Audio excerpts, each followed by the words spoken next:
가산세 방지를 위한 세목별 신고 체크리스트 중에요. 부가세법 관련, 매입세 공제 관련 확인사항에 대한 부분들을 말씀을 좀 드리려고 합니다. 저희 교재를 가지고 계신 분들은 가산세 실무책 32페이지 보면 매입세 공제, 불공제 관련 확인사항 그래가지고요. 세금계산서 매입세 공제 관련 확인사항에 대한 언급이 좀 되어 있는데 제가 세금 신고를 하게 될 때 이런 부분들은 마지막에 저희 직원들이 주는 결제 서류건들로 확인하는 내용이긴 하거든요. 그러니까 실무 적용건들의 확인사항권으로 감히 말씀을 좀 드리고자 하는데 아무튼 마지막 신고에 대한 부분들을 확인하면서 내용 정리가 좀 되셔서 혹시라도 모를 가산세 방지건들이 잘 적용되셨으면 좋겠습니다. 한 8가지 정도의 확인사항을 언급을 좀 하고 있는데요. 첫 번째, 신고서상 매입세금 계산서상 금액과 매입처별 세금계 합계표 금액이 일치하는지 확인 여부에 대한 내용이 나와 있는데요. 예상 답변은 예 이렇게 하실 수 있을 것 같아요. 신고서상 매입세금 계산서 금액이요. 그리고 매입처별 합계표의 금액 당연히 일치되겠죠. 근데 우리가 실제 세금 신고할 때는 주로 회계 프로그램 가지고 이용들을 좀 하기 때문에 회계 프로그램 입력을 할 때 숫자 입력이 잘 되셔야 되겠죠. 어떤 회계 프로그램 같은 경우에는 플러스 키를 누르면 숫자 3개가 0이 3개가 생기는 그런 프로그램 기능권들 좀 있기 때문에 정확한 금액들이 발급받은 세금계산서 기재에 대한 금액들로 잘 정리됐는지 이해를 좀 잘 했으면 좋겠고요. 특히나 두 번째, 세 번째 확인사항 내용 보시면 작성한 매입처별 세금계산서 합계표 금액과 국세청 신고용 합계표 금액과 일치하는가. 그러니까 우리가 일반적으로 자체 결산을 한다 그러죠. 매일 전표 처리를 하는 회사들은요. 국세청에 올라가 있는 금액적인 부분들을 확인하지 않은 채 매일 발급받은 세금계산서에 의해서 이제 금액들을 직접 전표 처리를 통해서 해당 금액들을 입력을 하긴 하는데 그러면 맨 마지막에 국세청 신고용 합계표 쪽으로 들어가서요. 국세청 신고용 합계표상 금액하고 내가 작성한 합계표상 금액이 정확하게 일치했는지를 확인할 필요는 좀 있는 것 같다. 그러니까 예전에 전자세금계산서 제도가 실행되기 전에는요. 뭐 그런 것들을 실무지역인 입장에서 항상 확인을 좀 했었거든요. 그러니까 전피 입력을 잘못할 수 있으니까. 그러니까 예를 들어서 이런 거죠. 세금계산서를 받았어요. 그 받은 세금계산서를 계산기로다 두드린 거죠. 그 두드린 금액과 합계표상 금액이 정확히 일치하게 되면은 누락됨이 없이 금액 오류 없이 입력에 대한 분들이 잘 마무리돼서 신고가 들어갈 수 있는 그런 부분들인데 아무튼 내가 작성한 합계표 금액하고 국세청 신고 합계표 금액하고의 일치성에 대한 분들은 신고를 하시면서 반드시 확인이 좀 되셨으면 좋겠고요. 그 다음에 개인 사업자 중에서 전자세금계산서를 발급하는 사업자가 있긴 하겠지만 여전히 종이로 발급하는 사업자들도 좀 있는 거죠. 그렇게 종이로 발급을 하는 사업자로부터 발급받은 세금계산서는 정말로 전표상 입력에 대한 금액들이 잘 입력이 되셔서 매입처별 세금계산 합계표상 금액하고 정확하게 일치되는 부분들을 확인을 좀 해 주셔야 되는 내용으로 반드시 확인되셨으면 좋겠습니다. 그래서 첫 번째, 두 번째, 세 번째에 대한 내용들은요. 입력을 잘 했는지 세금계산서 발급받은 내역을 계산기로 두둥긴 금액하고 합계표 금액하고 일치하는지 국세청 신고용 합계표하고 일치하는지 그런 전반적인 확인사항들을 마지막으로 확인하고 세금 신고가 잘 이루어졌으면 좋겠다. 이렇게 말씀을 좀 드려보고요. 굳이 예상 답변을 좀 말씀 좀 드려보면은 1번, 2번, 3번의 확인사항들은 모두 다 네 이렇게 말씀을 좀 드릴 수 있을 것 같고요.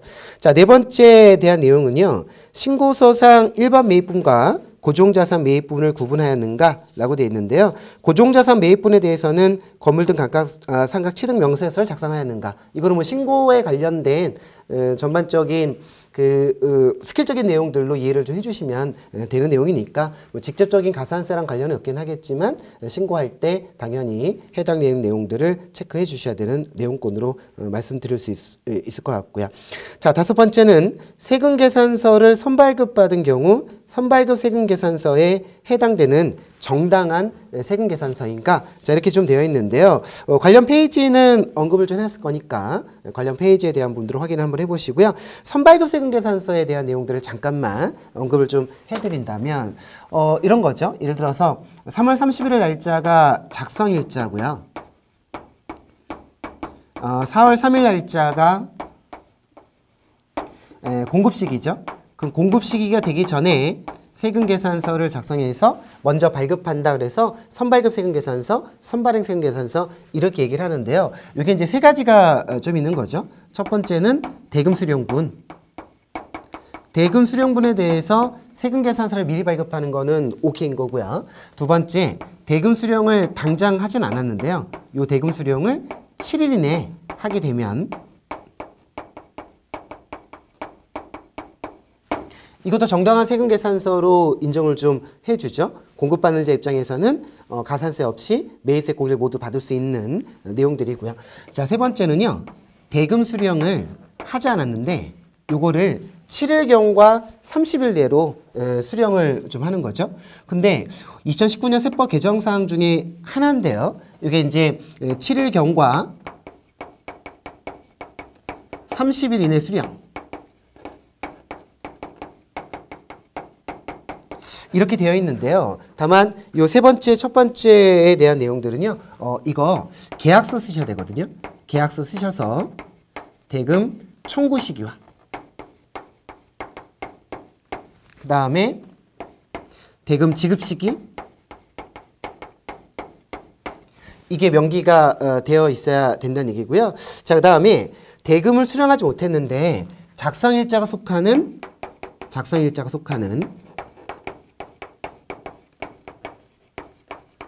과세기간 말까지요. 과세기간 종료일까지 대금 수령하면 이것도 정당한 선발급 세금 계산서야 라고 했었는데요. 이게 2018년까지는 계약서가 있었어야 됐거든요. 2019년 개정사항권으로 계약서가 없어도 작성일자 속하는 과세기간 종료일까지 대금 수령하게 되면 정당한 선발급 세금 계산서로 인정해 주겠다라는 개정사항이니까 참고하시면 될 것 같고요. 자, 여섯 번째 관련된 사항은 간이가세저 면세사업자로부터 잘못 받은 세금 계산서로 매입세 공제를 계산한 것들은 없는가? 예상 답변 내용은 네 이렇게 하시면 되겠는데요. 이게 이제 일반적으로 회계 프로그램 등에서 제공해주는 뭐 MRI 관련 확인 사항권으로 확인이 좀 되는 내용이긴 한데 아무튼 실제 세금 신고하면서 간이가세자하고 면세사업자로부터 발급받은 세금계산서로 인해서 매입세 공제 받으면은 그에 관련된 가산세 페널티가 좀 붙는 내용이니까 주의를 하셨으면 좋겠고요. 그다음 일곱 번째 내용은요. 금 관련 제품과 구리스크랩 업태 종목권으로 가지고 있는 사업자분들은요. 거래 전용 계좌를 사용을 하셔야지만 그에 관련된 페널티가 없는 거죠. 전용 계좌를 사용하였는가? 예상 답변은 네. 꼭 확인하셨으면 좋겠고 예정 신고 누락분이 있는 경우 확정 신고 시 반영하여 신고할 수 있다. 세금계산서와 기타 부로 구입해서 입력하였는가? 신고사상의 스킬적인 입력에 대한 부분들로 이해를 해주시면 될 것 같아요.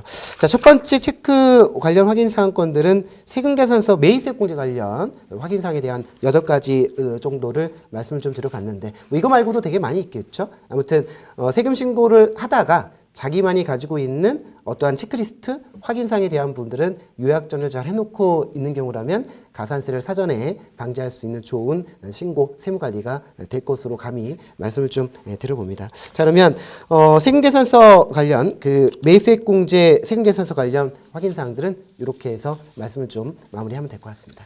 감사합니다.